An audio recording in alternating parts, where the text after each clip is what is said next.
नमस्कार। आज हम भारतीय प्रतिभूति बाजार के एक बहुत ही अहम हिस्से पर बात करेंगे। हाँ, मर्चेंट बैंकिंग के नियम। बिल्कुल। खास तौर पर अध्याय 3, जिसमें मर्चेंट बैंक का रजिस्ट्रेशन कैसे होता है, उन्हें कौन से कोड ऑफ कंडक्ट मानने होते हैं और उनकी जिम्मेदारियां क्या हैं। सही है। ये नियम आप देखिए बाजार की इंटीग्रिटी और निवेशकों के भरोसे के लिए कितने जरूरी हैं। तो चलिए इसी पर बात करते हैं। बिल्कुल। और ये नियम मतलब सेबी मर्चेंट बैंकर्स विनियम 1992, ये एक तरह से नींव है पूंजी बाजार की। हाँ, ये पक्का करते हैं कि निवेशकों का हित सुरक्षित रहे, बाजार में निष्पक्षता हो और हाँ, सिर्फ भरोसेमंद और काबिल संस्थाएं ही मर्चेंट बैंकर बने। तो कोई मर्चेंट बैंकर बनता कैसे है? आसान तो नहीं लगता। नहीं, बिल्कुल नहीं। सेबी का रजिस्ट्रेशन तो अनिवार्य है। तो पहली शर्त क्या है? उन्हें एक बॉडी कॉर्पोरेट होना चाहिए। हाँ, बॉडी कॉर्पोरेट यानी एक कंपनी, कोई व्यक्ति या पार्टनरशिप फर्म नहीं बन सकती। ठीक है। और फिर वो पूंजी वाली बात, कैपिटल एडिक्वेसी। हाँ, वो बहुत महत्वपूर्ण है, पूंजी पर्याप्तता। अगर आप श्रेणी 1 मर्चेंट बैंकर बनना चाहते हैं, जो मतलब सारे काम कर सकते हैं, इशू मैनेजमेंट, अंडरराइटिंग वगैरह, हाँ, तो न्यूनतम नेटवर्थ 50 करोड़ होनी चाहिए। 50 करोड़? जी, नेटवर्थ यानी पेड अप कैपिटल और फ्री रिजर्व्स का जोड़। ये तो काफी बड़ी रकम है। इसका मतलब छोटी कंपनियां तो नहीं आ सकती। हाँ, ये एक पॉइंट है। देखिए, ये सीमा इसलिए है ताकि मर्चेंट बैंकर आर्थिक रूप से इतने मजबूत हों कि बड़े पब्लिक इशू संभाल सकें। अच्छा। और बाजार के उतार चढ़ाव या कोई नुकसान हो तो उसे झेल पाएं। स्थिरता बनी रहती है इससे।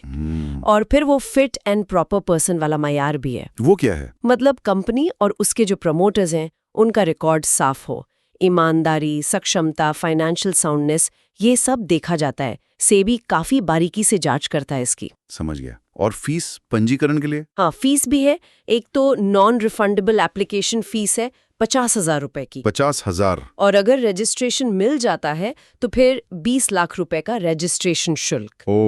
तो ये सब दिखाता है कि एक गंभीर काम है, जिम्मेदारी वाला, अच्छी खासी कमिटमेंट चाहिए। बिल्कुल। अच्छा, तो मान लीजिए रजिस्ट्रेशन हो गया, अब उन्हें काम कैसे करना है, क्या नियम है, क्या सिद्धांत हैं, यहीं पर वो आचार संहिता, कोड ऑफ कंडक्ट आता है। हाँ, आपने सही पकड़ा।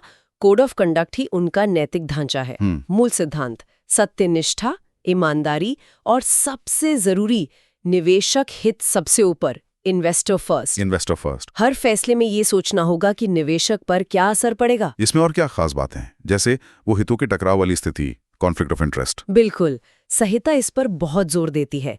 एक तो उचित परिश्रम करना है, ड्यू डिलिजेंस, मतलब गोपनीय रखनी है, और जैसा आपने कहा, हितों के टकराव से बचना है। जैसे कोई उदाहरण? जैसे मान लीजिए वो किसी ऐसी कंपनी का इशू मैनेज कर रहे हैं जिसमें उनकी खुद की या उनकी किसी ग्रुप कंपनी की हिस्सेदारी है, तो पक्षपात नहीं कर सकते। अच्छा। और अपनी अलग अलग एक्टिविटीज जैसे इशू मैनेजमेंट और पोर्टफोलियो मैनेजमेंट, इनके बीच एक आर्म्स लेंथ रिलेशनशिप रखनी होती है। मतलब दूरी बना के रखनी है। हाँ, ताकि एक विभाग का असर या झुकाव दूसरे के काम पर ना पड़े, निष्पक्षता बनी रहे। समझ गया। तो अब बात करते हैं उनकी रोज की जिम्मेदारियों की। उनके सामान्य कर्तव्य क्या हैं? देखिए, एक बहुत जरूरी जिम्मेदारी है रिकॉर्ड रखना। सारे लेन देन, सलाह, एक्टिविटीज, सबके दस्तावेज कम से कम 5 साल तक सहेज कर रखने होते हैं। 5 साल? हाँ, और अब तो ऑनलाइन डॉक्यूमेंट रिपोजिटरी वगैरह भी है इसमें मदद के लिए। और उन्हें नियमित रूप से सेबी को रिपोर्ट भी करना होता है, जैसे अपनी एक्टिविटीज की हाफ ईयरली रिपोर्ट देनी होती है। और जब वो किसी पब्लिक इशू में लीड मैनेजर होते हैं तब वो भूमिका तो काफी बड़ी होती होगी। हाँ, लीड मैनेजर की भूमिका बहुत ही महत्वपूर्ण है। उन्हें ऑफर डॉक्यूमेंट में जो जानकारी दी गई है उसकी सच्चाई और पर्याप्तता को सर्टिफाई करना होता है। सर्टिफाई मतलब गारंटी देनी होती है। एक तरह से उन्हें एक ड्यू डिलिजेंस सर्टिफिकेट देना होता है। ये निवेशकों के भरोसे के लिए बहुत जरूरी है।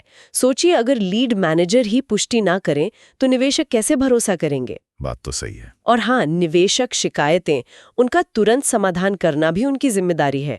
इसके लिए सेबी का जो स्कोर्स प्लेटफॉर्म है, हाँ, ऑनलाइन शिकायत वाला, बिल्कुल, उसका सही इस्तेमाल करना होता है। तो कुल मिला के देखें तो मर्चेंट बैंकर बनना आसान नहीं है। प्रक्रिया काफी सख्त है, ऊंचे नैतिक मानक हैं और जिम्मेदारियां भी बड़ी हैं। हाँ, सब कुछ बाजार की पारदर्शिता और निवेशक सुरक्षा के इर्द गिर्द ही घूमता है।